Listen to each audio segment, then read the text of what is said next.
Okay, now we're going to move on to section 4 of chapter 9. It's going to be a little bit different than our last one. This time we're going to be hypothesizing about the mean when we know the population standard deviation. We don't know, the population standard deviation, but we do know the sample standard deviation. And the other difference is we're going to do a one-tail test this time instead of a two-tail like we did in the previous problem. So we're going to do problem number 28 on page 380.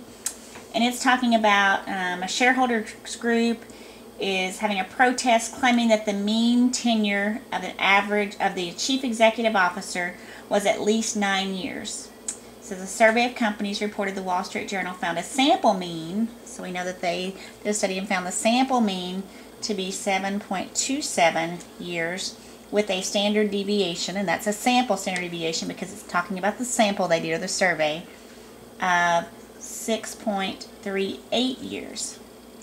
And part A says, formulate a hypothesis that can be used to determine whether or not their claim is true. So their claim back in the original problem was they felt that the average tenure of a chief executive was at least 9 years. So at least, again, is the same thing as greater than or equal to. So like I said, the way I like to do it is I first like to say, what am I trying to prove? And I'm trying to prove that the mean is at least 9 years. Okay, so now I'm ready to write my null and my alternative hypotheses, and I have to ask myself, does what I'm trying to prove include an equal sign? And it does, because it can either be equal to, greater than or equal to, or less than or equal to, and because it does, I can make that be my null hypothesis.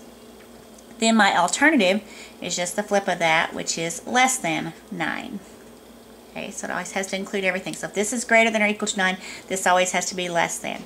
If this was equal to, this would have to be not equal to. If this was less than or equal to, this would have to be greater than. So that's our part A for 28, and I'll come back and do part B.